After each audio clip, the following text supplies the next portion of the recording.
Yoga Yoga Yogeshwaraya Bhuta Bhuta Bhuteshwaraya Kala Kala Kaleshwaraya Shiva Shiva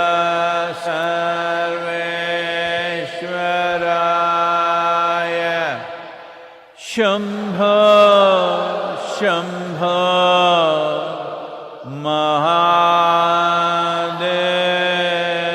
Mahadevaya.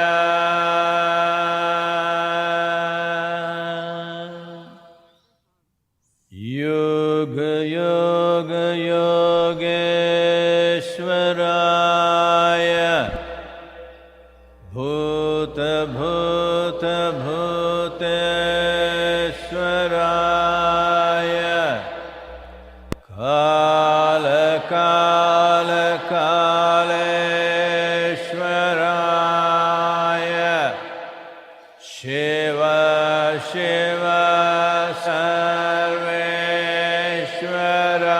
Sarveshwaraya Shambho Shambho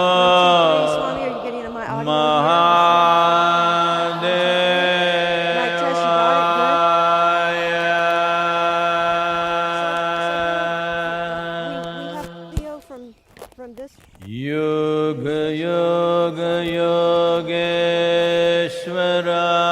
Yogeshwaraya. Now, you want to change the mic? Bhuta Bhuta Bhuteshwaraya. Kala Kala Kaleshwaraya. Shiva Shiva Sarveshwaraya Shambho Shambho Check. Is it good? Mahadevaya.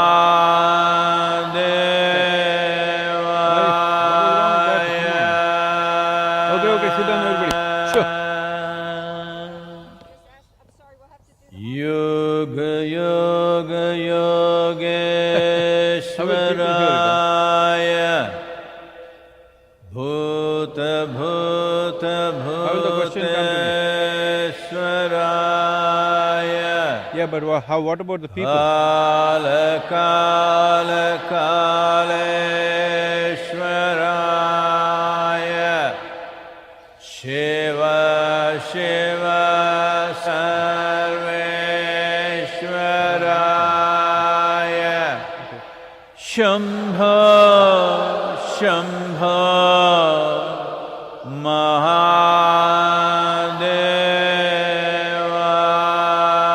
Mahadevaya.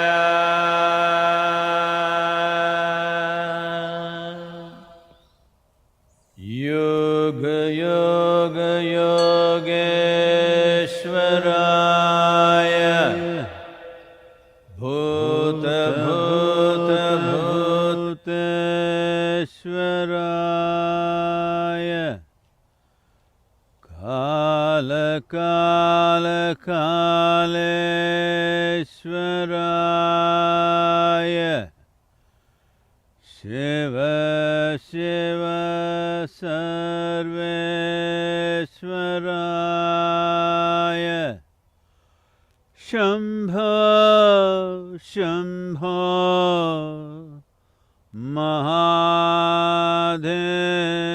Mahadevaya.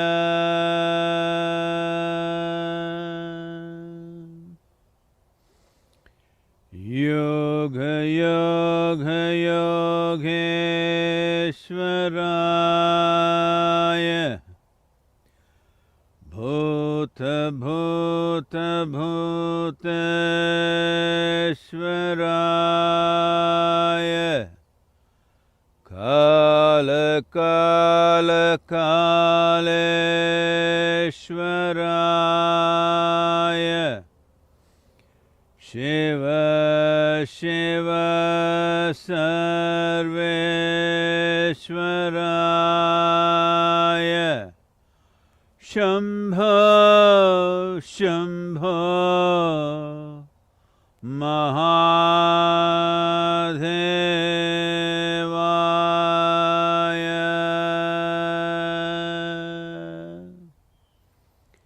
Yoga, Yoga, Yogeshwaraya. Bhuta, Bhuta, Bhuteshwaraya. Kala, Kala, Kaleshwaraya. Shiva, Shiva, Sarveshwaraya. Shambho, Shambho, Mahadevaya.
Namaskaram, namaskaram to all of you wherever you are. We are here at Cahokia Mound City in Missouri. This is just day 3. But as all of you know, across the world, in many places where people thought the virus situation is settling down, is again ramping up, second coming happening in many places. This is important for us to understand that there is no such thing as, it's not like a screen will come down and say, okay, virus is over. It is there. It is just that we have to make it ineffective by being responsible and cautious about what we are doing and conscious about the way we exist to ensure that it doesn't have too much impact. Well, United States, India, Brazil, Russia, still on the top, UK is again coming up. Fortunately, the fatalities are going down. This means that we are handling it better, both at homes and in hospitals. But still, the numbers are very high. This is not a time to let our guard down. This is a time to ensure that the virus is made ineffective by the way we behave, because there is no magic cap on the virus itself. Well, as human beings, we are super concerned about this virus, but we ourselves have been like a virus on this planet. The recent WWF report about the Global Living Planet report that's happened,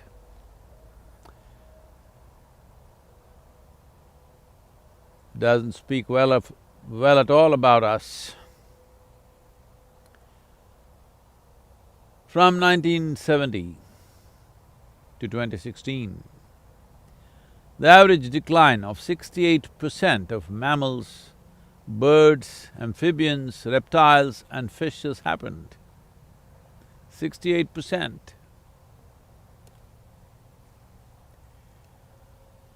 In about 50 years' time, nearly 70% of significant life on this planet is gone for no other reason than the human virus.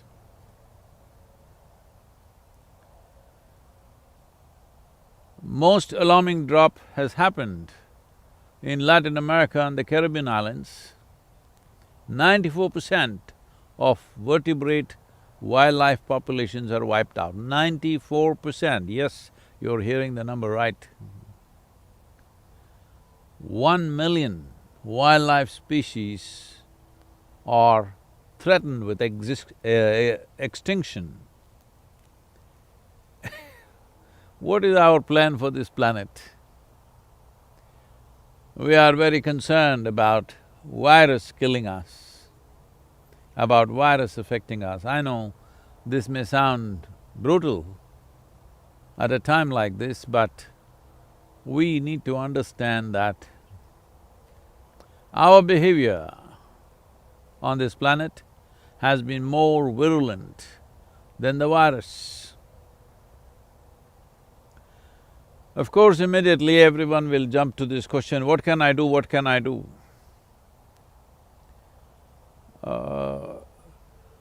What we can do is the next thing, but first thing is to make the planet conscious that this is where we stand.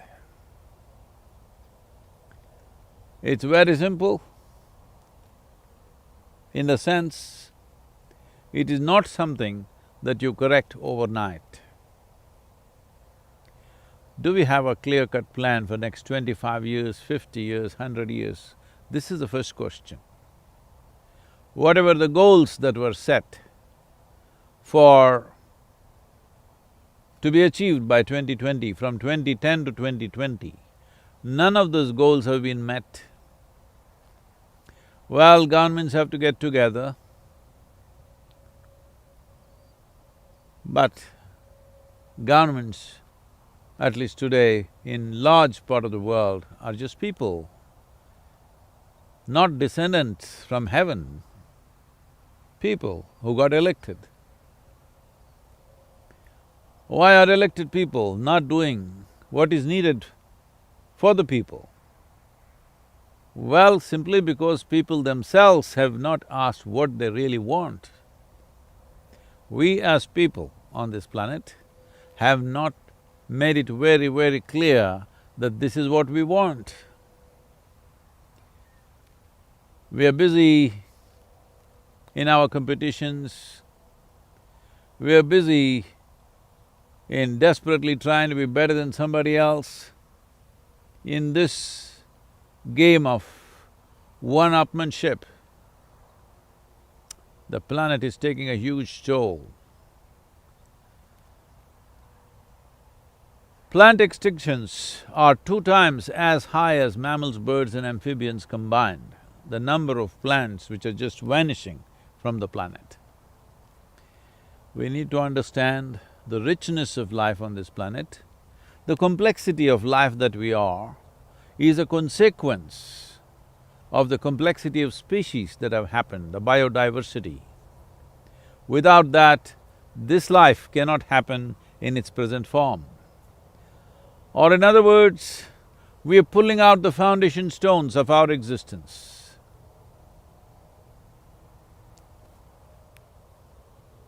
Yes, virus is a concern, but we behaving like virus, we conducting ourselves like brainless virus with excessive compulsive activity is a bigger concern than some virus killing us. Well, if we don't fix this, in the next couple of decades, if significant action doesn't happen, well, climate change does not mean there'll be just floods and cyclones. When the biodiversity is lost, the very basis, the foundation stones of our existence are being undone. Are we making a statement that the only way to fix is that a whole lot of us must die, mass extinction of human beings need to happen, or mass murder? This is mass murder, I'm telling you. This is not about accusing anybody, all of us are a part of it. So when all of us are a part of it, the problem is let all of us act, and that's not going to happen. You must act. Every one of us must act in our life. What is it? Simple acts of saving water, doing this, not throwing plastic, yes, these are all wonderful things, but that's not going to do this. One most important thing, this may look like I'm a broken record, that I'm going on repeating the same thing again and again and again. I'm saying this once again. One of the simplest ways right now, in the given conditions, at present level of human populations, one of the simplest thing that we can do is put back 35 to 40% of the land under tree cover.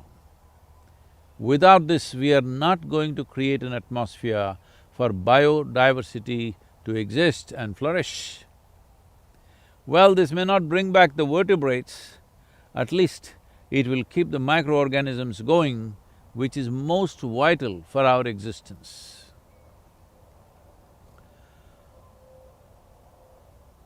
the way things are shaping up for the planet, it's not about the planet. Planet will exist. Planet is not in peril. It is human beings. Either we come out of this consciously or a disaster will bring us back into senses is left to us.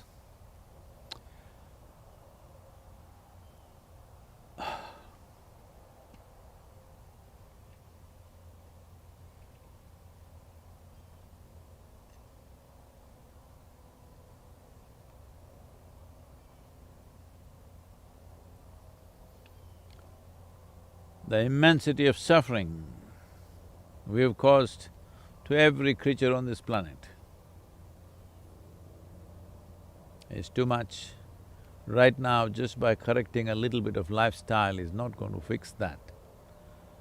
One significant aspect is definitely that we need to recover for sure.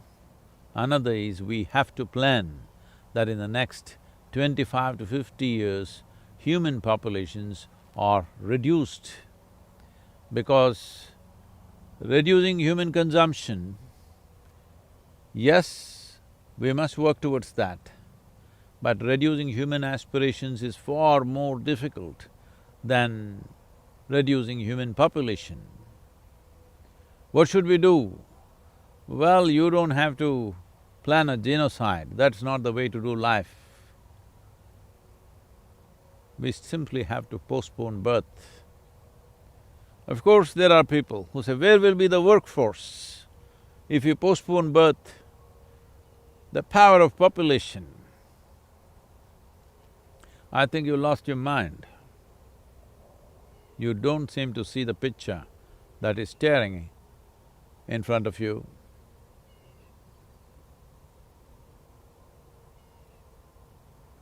You have become a marketplace in your head.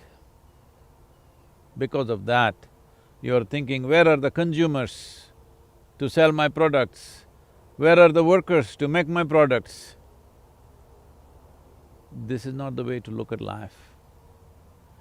I'm saying in 50 years, nearly 70% of significant life on this planet, vertebrates means in the evolutionary scale of things, it took millions of years to get them there. 70% of that life we have wiped out. If you don't wake up now, well, the planet may decide to put a lot of us to sleep.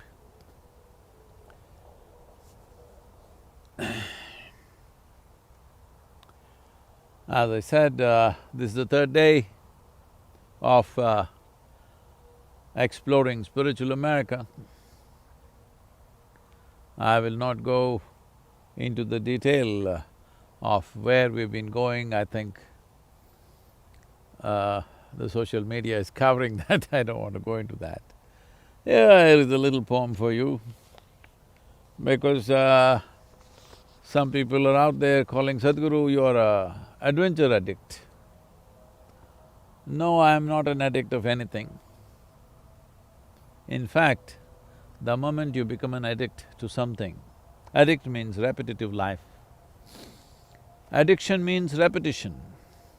Where there's repetitiveness, where is adventure? So this is a poem just today, fresh. No repetition. It's called adventure. When pangs of passion arise for dimensions that are of no personal concern, begins the adventure of life. When pangs of passion arise for dimensions that are of no personal concern, begins the adventure of life. What a croaking frog you should be to invest life into transactions of ventures of exchange. What a croaking toad you should be to invest life into transactions of ventures of exchange. Adventure, not a conquest, but a surrender of oneself to something that has no return on investment. Adventure, not a conquest, but a surrender of oneself to something that has no return on investment.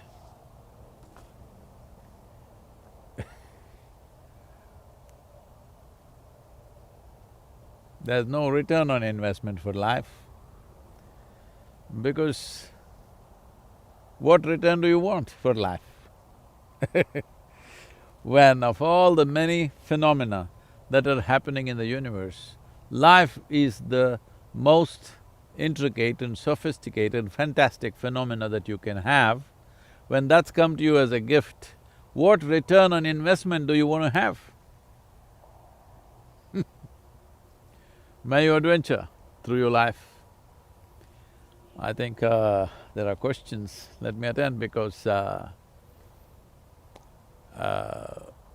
just at 8:30 or within the hour we have to close because we have an engagement in a site which is a little away from here. We will have to travel there within a few minutes and be there.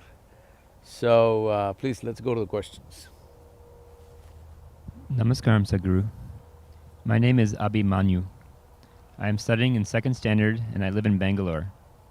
I saw your bike ride video in America. You're really cool and you ride so fast. I love it. Right now I'm feeling left out as you are traveling outside while I am not even allowed to go to school. I really want to ride with you.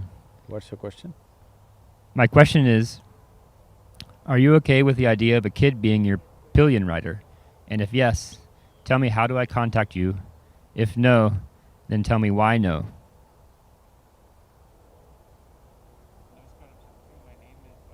My name is Abhimanyu. I am studying in second standard and I live in Bangalore.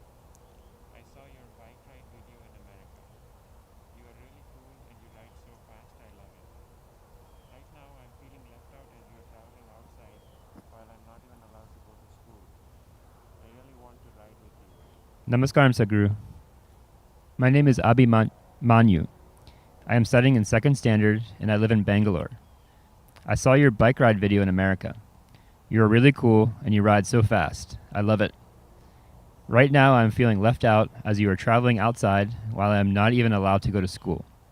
I really want to ride with you. My question is, are you okay with the idea of a kid being your pillion rider? And if yes, tell me how do I contact you? If no, then tell me why no. Well, Abhimanyu, second standard, huh? So, that's one more than first standard. Progress. Well, Abhimanyu, you know you are the namesake of the very famous Abhimanyu, Arjuna's son, a brilliant young boy, very adventurous, brave as it comes. But unfortunately, his life ended too soon because he was in a bit of a rush. He grasped how to penetrate a formation in the battlefield, but he was not patient enough to figure out or to wait to understand how to get out of that formation. So he got killed as a young boy, brave young boy, still celebrated, but unfortunately, the adventure didn't turn out well. So, Abhimanyu, let's understand this. Well, you're longing to ride with me, wonderful. Maybe if you fulfill a few conditions, you will ride with me in the next few months. First of all, I want you to understand, what is it that is exciting you? Well, you're not able to school, that should excite you. Well, I'm riding a motorcycle, that's exciting for you, that's nice. But adventure is not just upon a motorcycle. It's about going beyond limitations. When you start stretching to break limitations, physical, mental, emotional and perceptional limitations that you have, then you're in an adventure mode. Adventure is not about doing a particular kind of activity. There is no specific activity that you can call as adventure.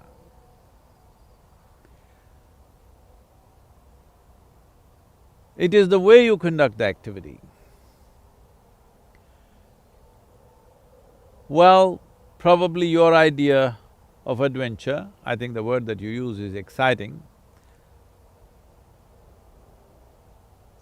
A particular activity may seem exciting, but the same activity can become boring over a period of time. Lot of people, ask your parents or adults around you, they were very excited when they got their new job or their first job. But after some time, they're suffering their job. Like this, people are very excited because they went to a new place. After that, a little bit of repetitiveness, then it gets boring. So do not ever look for exciting activity. There is a way to make any activity exciting. That's what you should look at. If you know how to make every activity that you perform exciting, small or big, doesn't matter littlest things in your life, you can make it very exciting. All that it takes is, in every simple activity, you're seeing how to break some limitation, how to go beyond certain limits that your body sets, your mind sets, your emotions set, and your very perception sets upon you. When I say perception, because you're a second standard boy, I'm telling you all this. The others, the adults who are listening, they're little getting bored, but most will grow old and die without realizing these simple things. When I was a child, you must be 7, 8 years of age. When I was at that age, what intrigued me was, if I see a tree, why am I not able to see what's behind it?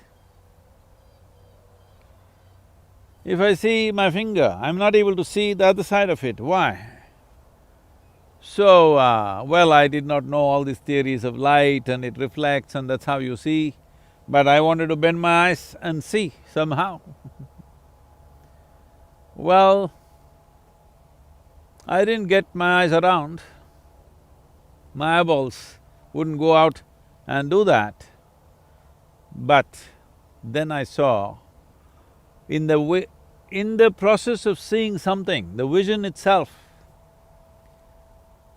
I don't know, you must check with an ophthalmologist to what extent what I'm saying is true, but in my experience, I find more than 50% of what you see is in your mind. It's your mind which sees, not your eyes. Your eyes take an image inside, but the process happens there. If you refine that process, at least 50% of what your eyes cannot see, you can see. So I paid attention, this became a very big adventure for me, that simply sitting and staring at something became a big adventure. Somebody who looks at me from outside may think I'm doing something very dull, but it was the greatest adventure because I was stretching myself. In a way, this is what yoga means. Every day in the morning, people are stretching painfully because they don't know what is adventure. They don't understand. If you get to stretch a little more, it's a big adventure because something exciting and tremendous happens in that process.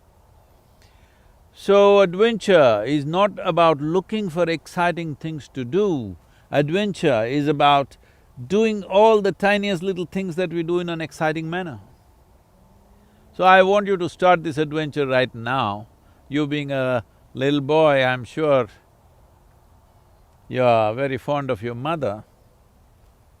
Just try this today, stretch your emotional limitations. Whoever is around you, doesn't matter, your neighbors, your friends, people on the street, man, woman, child, anybody. Try to look at all of them with the same fondness that you look upon your mother. I am saying, look at everybody who's walking on the street like they are your mothers. Very simple. Because our experience of life is unfortunately stymied or crippled or constipated by all kinds of concepts that we have. Once you're constantly in a mode to see how to go beyond where you are, you will cross rivers beyond bridges. You will cross oceans beyond ships. Above all, you will have friendships beyond relationships. Unfortunately, most human beings are able to form a friendship only with those things that they can relate to. You're not looking at why you're not able to relate to something.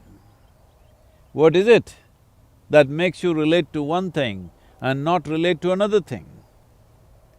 If you constantly see how to stretch your physical, mental, emotional and perceptional limitations, your life is one big adventure. Adventure need not necessarily mean you have to go out and conquer the world. Adventure is not a conquest. In fact, adventure means you have surrendered what you like and dislike. You surrendered what is mine and not mine. Adventure means surrender of oneself to things which are beyond us.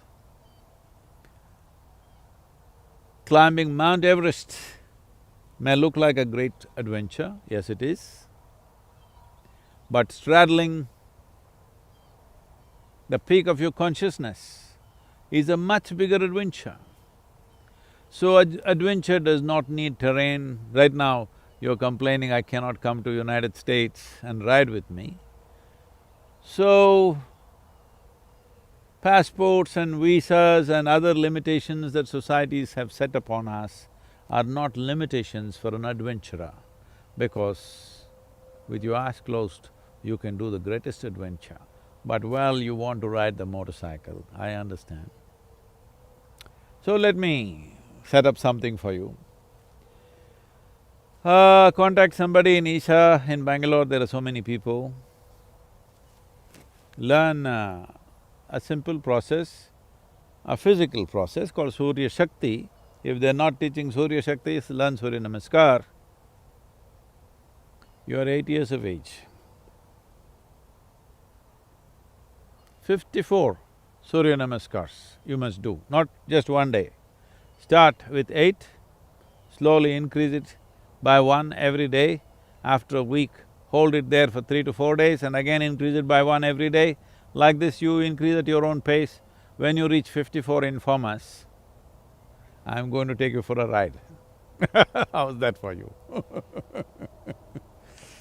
And as I told you already, another thing is every day you must walk on the street looking at everybody, man, woman, child, dog, cattle, trees, everything, with the same fondness with which you look up to your mother when she's very nice to you, not when she's pushing you to school.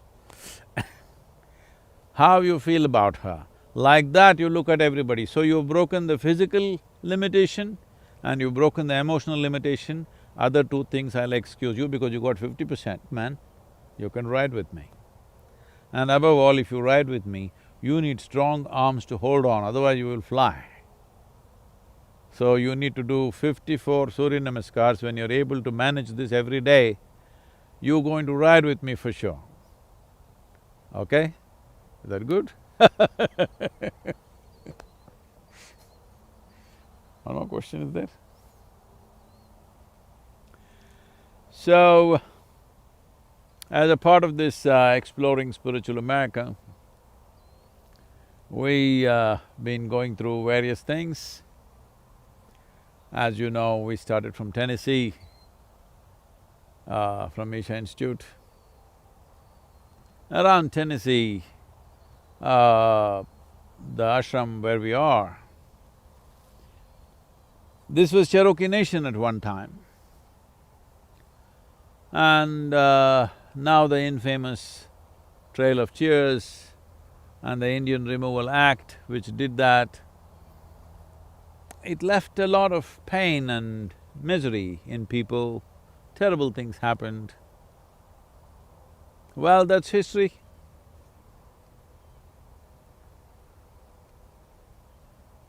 But the Native American people moved on, and wherever they went, they settled down and tried to revive their ways.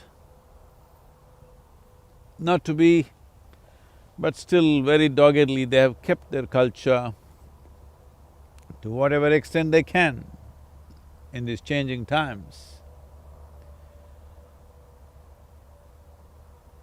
And riding from there, this is just day 3, already my speedometer is reading 1,872 miles.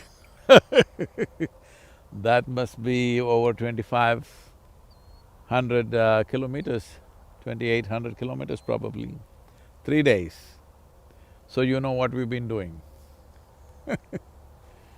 On the way, we visited some very interesting places like the Mammoth Caves, and Mammoth Caves being the largest cave system on the planet,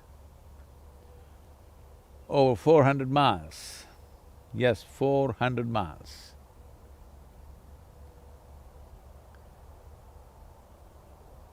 People are asking me variety of questions from family, from friends and various other volunteers. Sadhguru, what is it that drives you like this?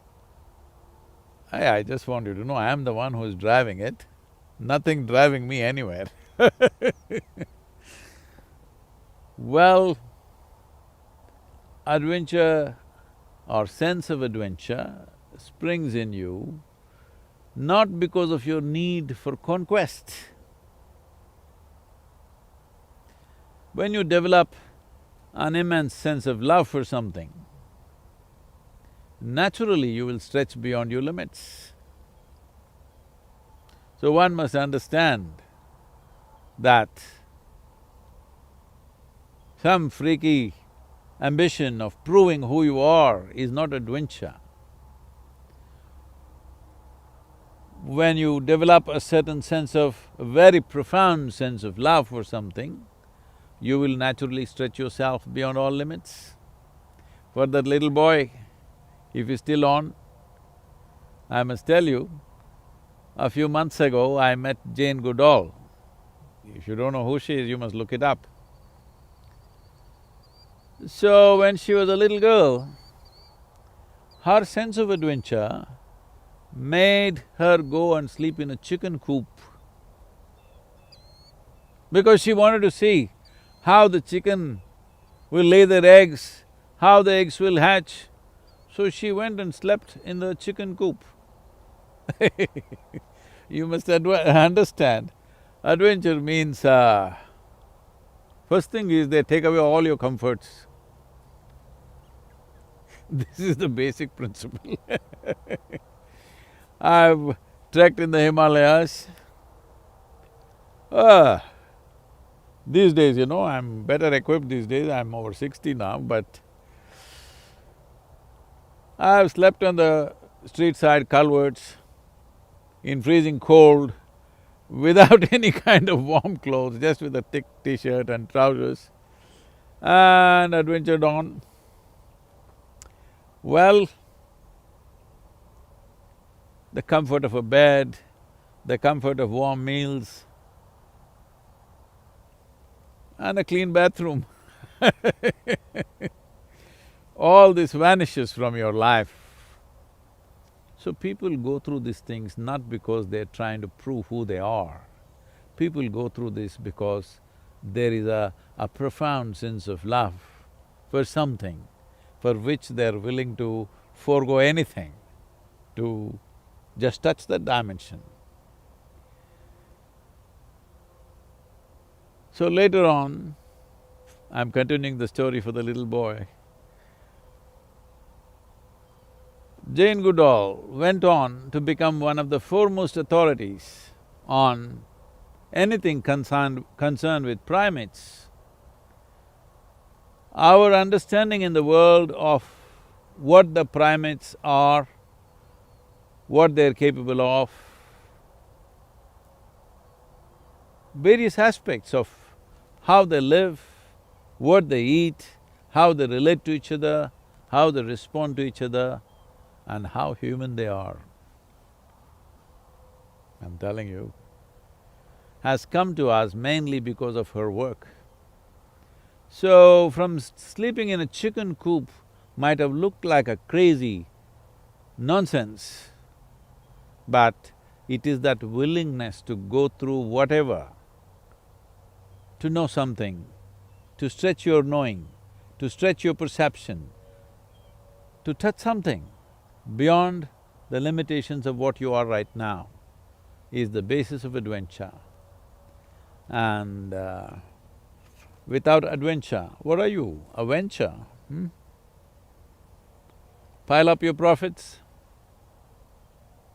I'm thinking of starting a delivery service, like DHL or whatever the other companies, I'm not getting them. That post-death, it will be delivered, all your goods, like Amazon, why not? All the things that you accumulate I'm planning to have a delivery service that when you're gone, wherever you're gone, hell or heaven, we'll deliver your refrigerator, we'll deliver your clothes and, everything that you have gathered. And 112 pairs of footwear that you have. I'm thinking of starting a delivery service, it's a surefire business, what do you think?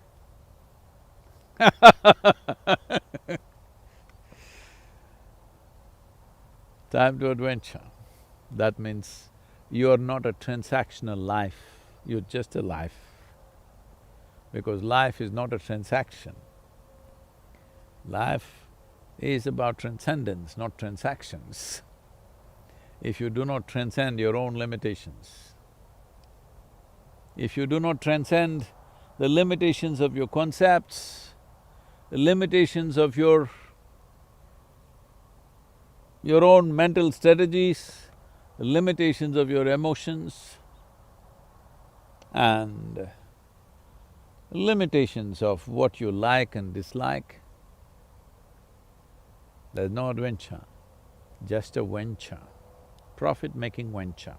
That is why, to transport all your profits with you post your demise, I'm thinking of starting a company. Don't make me start this company, that means you're finished. Here we are in Cahokia, a city of mounds, Indian mounds.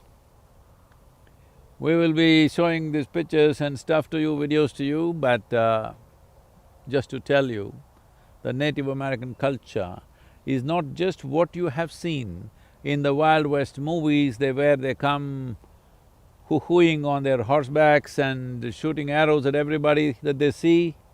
No, they were well-developed cities. The Cahokia at one time held a population of anywhere between 20 to 40,000 people. Some of the mounds here are over 5,000 years old. For over 5,000 years, a city with that kind of population, with all the necessary arrangements, with a whole elaborate spiritual and religious processes and rituals, and an economic system of their own existed.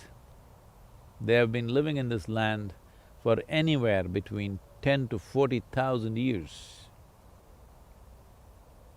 They're as much land as land is. So we will be exploring Cahokia today. Be with us, ride with me.